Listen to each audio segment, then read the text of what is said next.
Hello नमस्कार सलाम, आप सभी भाई बहनों का आपके अपने यूट्यूब चैनल अध्ययन क्लासेस में स्वागत है। तो जो आज का वीडियो हमारा उसमें हम लोग डिस्कस करने वाले हैं कि what is the exact value of speed of light. जी, exact value of speed of light. और दूसरा क्वेश्चन ये होगा कि how far light can travel, light कितने दूरी तक ट्रैवल कर सकता है। तो जैसा कि जो पिछला वीडियो था हमारा उसमें भी हम लोगों ने कुछ ऐसे इंटरेस्टिंग क्वेश्चन डिस्कस किया था, जैसे कि लाइट के पास कुछ मास हो सकता है कि नहीं, मोमेंटम हो सकता है कि नहीं, किसी स्टेट ऑफ मैटर में रख सकते हैं कि नहीं, और लाइट प्रेशर एग्जर्ट कर सकता है कि नहीं। अभी तक नहीं देखा है तो वो भी जाके देखिए, बहुत इंटरेस्टिंग वीडियो है। और इस वीडियो को अब हम लोग शुरू करते हैं। केवल हम लोग स्पीड ऑफ लाइट के बारे में बात नहीं करेंगे, हम लोग ये भी जानेंगे कि किस आदमी ने स्पीड ऑफ लाइट का वैल्यू कैलकुलेट किया है और कैसे कैलकुलेट किया। तो जैसा कि स्पीड ऑफ लाइट सबको मालूम ही है भाई, 3 लाख किलोमीटर पर सेकेंड और 3 × 10⁸ मीटर पर सेकेंड। लेकिन क्या एग्जैक्ट वैल्यू है ये? जी नहीं, ये एग्जैक्ट वैल्यू नहीं है। तो जो एग्जैक्ट वैल्यू होता है स्पीड ऑफ लाइट का वो होता है 299,792 किलोमीटर पर सेकेंड। जी, ये एग्जैक्ट वैल्यू है। लेकिन ये जो वैल्यू है ये वैल्यू है वैक्यूम में। जब हम बात करेंगे एयर में तो एयर में इसका वैल्यू बदल जाता है, वो हो जाता है 299,776 किलोमीटर पर सेकेंड। लेकिन ये जो इतना बड़ा बड़ा वैल्यू हम लोग पढ़ रहे हैं, याद कर रहे हैं, समझ रहे हैं, जान रहे हैं, क्या ये ऐसे ही टपक गया? क्या आसमान से बारिश हुआ? ऐसा तो नहीं ना हुआ भाई। हुआ यह है कि इसके पीछे किसी ने मेहनत किया है, तो उसी मेहनत को भी थोड़ा जान लिया जाए। तो जो सबसे पहला मेहनत था स्पीड ऑफ लाइट को देने में वो था ओलेस रोमर द्वारा। ये लगभग 1670 के आसपास, ये जुपिटर के एक मून है जिसका नाम है आयो, उसी के बारे में स्टडी कर रहे थे। और एक खास बात यहाँ जानो, इनका कोई ऐसा इंटेंशन नहीं था, कोई इरादा नहीं था स्पीड ऑफ लाइट कैलकुलेट करने का। ये बस स्टडी कर रहे थे जुपिटर के मून के एक्लिप्स के बारे में, आयो जिसका नाम है, और वहाँ से स्टडी करते करते ये स्पीड ऑफ लाइट को कैलकुलेट कर देते हैं। तो कुल मिला के यहाँ क्या सीखने को मिलता है कि हम करना कुछ और चाहते हैं, हो कुछ और जाता है, लेकिन कुछ तो करना पड़ेगा ना कुछ होने के लिए। घर बैठ के बिस्तर तोड़ने से तो कुछ होना नहीं है, तो कुछ करना पड़ेगा कुछ होने के लिए। तो जो ये वैल्यू देते हैं ये अपने आसपास हर जगह अलग अलग मेंशन है, लेकिन हम लोग जो लेके चलेंगे वो लेके चलेंगे 2,20,000। तो मतलब जब ये कैलकुलेट करके वैल्यू देते हैं स्पीड ऑफ लाइट का फर्स्ट टाइम, तो वो वैल्यू क्या होता है 2,20,000 किलोमीटर पर सेकेंड। जी, 220,000। और अभी क्या है 3 लाख है। बहुत अंतर है यार, बहुत अंतर है। तो ये जो अंतर भरा गया है समय के साथ साथ भरा गया है। तो ये पहला कैलकुलेशन कौन दिया था? ओलेस रोमर 1670 में।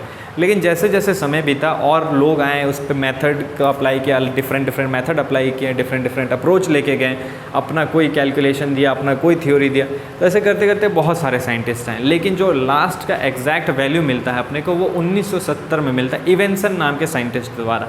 तो वो वैल्यू जो देते हैं वो देते हैं 299,792 किलोमीटर पर सेकेंड। लेकिन ये कहाँ पे है? ये वैक्यूम में है। और ये कौन से मेथड का इस्तेमाल करके देते हैं? जैसे ओलेस रोमर जुपिटर के स्टडी करके दे रहे थे, जुपिटर के मून के स्टडी करके। तो ओलेस रोमर द्वारा जो स्टडी होता है वो होता है लेज़र इंटरफेरोमेट्री। इसके स्टडी को करके, इसके मेथड को अप्लाई करके वो हम लोग को ये वैल्यू देते हैं 299,792 का। तो ये हम लोग को पता चल गया इसका किसने क्या वैल्यू दिया, कैसे अप्रोच लिया। अब दूसरा सवाल ये है कि लाइट कितने दूरी तक ट्रैवल कर सकता है।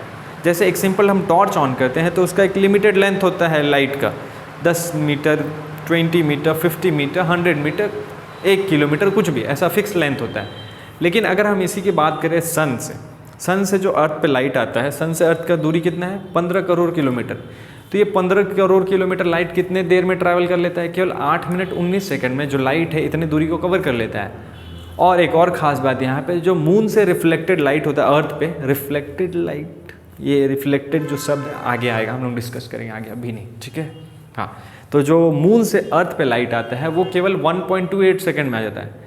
तो एक तो ये चीज़ हम लोग देख लें, चलो स्पीड डिस्कस कर ले कि भाई इतना दूरी इतने कम समय में तो बहुत ज़्यादा स्पीड है लाइट का, ये तो हम लोग को पता चल गया।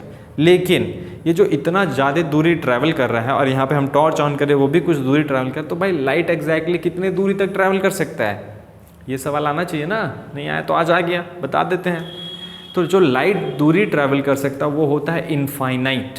लाइट जो है इनफाइनाइट दूरी तक ट्रैवल कर सकता है। लेकिन अब ये सवाल आना चाहिए कि जब हम टॉर्च ऑन करते हैं तो उसका फिक्स लेंथ होता है, जब हम गाड़ी चला रहे हैं उसका हेडलाइट है फिक्स लेंथ होता है। तो यहाँ पे बात ये होता है कि ये जिस सोर्स से हम इसको कनेक्ट किए हुए हैं, इस लाइट को, टॉर्च को, हेडलाइट को जिस सोर्स से कनेक्ट किया है उसका कुछ एक फिक्स्ड पोटेंशियल है। वो उसको उतना ही पोटेंशियल दे रहा है जितने दूर तक वो फैला सकता है लाइट को। अगर हम उसका पोटेंशियल बढ़ाएंगे तो जो लेंथ है वो भी बढ़ जाएगा। और बात करें नेचुरल चीज़ों का, जैसे सन वहाँ से यहाँ तक पहुँच रहा है, वहाँ से यहाँ तक का मतलब क्या है? अपने से अर्थ तक 15 करोड़ किलोमीटर, ये भी दूरी जो है लाइट ही तो ट्रैवल कर रहा है। तो जो लाइट है इनफाइनाइट दूरी तक ट्रैवल कर सकता है। अब हम अपने अर्थ एटमॉस्फेयर में बात करें कि फिक्स्ड लेंथ क्यों होता है, तो उसका एक तो कारण हो गया पोटेंशियल, जिस सोर्स से हम उसको कनेक्ट करें, और दूसरा कारण एक और होता है स्कैटरिंग, कि जब लाइट निकलता है अपने पाथ पे, जब लाइट ट्रैवल करता है तो एयर पार्टिकल्स जो होते हैं उसमें वो स्कैटर कर जाता है, जिसकी वजह से उसका लेंथ और कम हो जाता है। तो यही कारण है कि उसका एक फिक्स्ड लेंथ हो जाता है। लेकिन वैसे लाइट कितने दूरी तक ट्रैवल कर सकता है? इनफाइनाइट दूरी तक। तो सबको समझ आया होगा। चलो फिर नेक्स्ट वीडियो में मिलते हैं, तब तक के लिए क्या, सावधान रहें, सतर्क रहें और पढ़ते रहें।